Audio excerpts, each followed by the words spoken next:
لوگو جو ایمان لائے ہو، جو مال تم نے کمائے ہیں اور جو کچھ ہم نے زمین سے تمہارے لیے نکالا ہے، اس میں سے بہتر حصہ راہ خدا میں خرچ کرو۔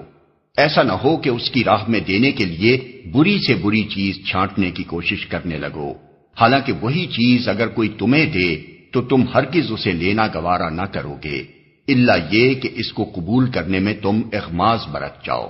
تمہیں جان لینا چاہیے کہ اللہ بے نیاز ہے اور بہترین صفات سے متصف ہے۔ شیطان تمہیں مفلسی سے ڈراتا ہے اور شرمناک طرز عمل اختیار کرنے کی ترغیب دیتا ہے، مگر اللہ تمہیں اپنی بخشش اور فضل کی امید دلاتا ہے۔ اللہ بڑا فراخ دست اور دانا ہے، جس کو چاہتا ہے حکمت عطا کرتا ہے، اور جس کو حکمت ملی اسے حقیقت میں بڑی دولت مل گئی۔ ان باتوں سے صرف وہی لوگ سبق لیتے ہیں جو دانش مند ہیں۔ تم نے جو کچھ بھی خرچ کیا ہو اور جو نذر بھی مانی ہو، اللہ کو اس کا علم ہے اور ظالموں کا کوئی مددگار نہیں۔ اگر اپنے صدقات علانیہ دو تو یہ بھی اچھا ہے، لیکن اگر چھپا کر حاجت مندوں کو دو تو یہ تمہارے حق میں زیادہ بہتر ہے۔ تمہاری بہت سی برائیاں اس طرز عمل سے محو ہو جاتی ہیں، اور جو کچھ تم کرتے ہو اللہ کو بہرحال اس کی خبر ہے۔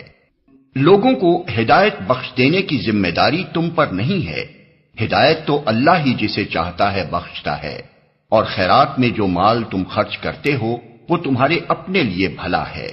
آخر تم اسی لیے تو خرچ کرتے ہو کہ اللہ کی رضا حاصل ہو، تو جو کچھ مال تم خیرات میں خرچ کرو گے اس کا پورا پورا اجر تمہیں دیا جائے گا، اور تمہاری حق تلفی ہرگز نہ ہوگی۔ خاص طور پر مدد کے مستحق وہ تنگ دست لوگ ہیں جو اللہ کے کام میں ایسے گھر گئے ہیں کہ اپنی ذاتی کسب معاش کے لیے زمین میں کوئی دوڑ دھوپ نہیں کر سکتے۔ ان کی خودداری دیکھ کر ناواقف آدمی گمان کرتا ہے کہ یہ خوشحال ہیں۔ تم ان کے چہروں سے ان کی اندرونی حالت پہچان سکتے ہو، مگر وہ ایسے لوگ نہیں ہیں کہ لوگوں کے پیچھے پڑ کر کچھ مانگیں۔ ان کی اعانت میں جو کچھ مال تم خرچ کرو گے وہ اللہ سے پوشیدہ نہ رہے گا۔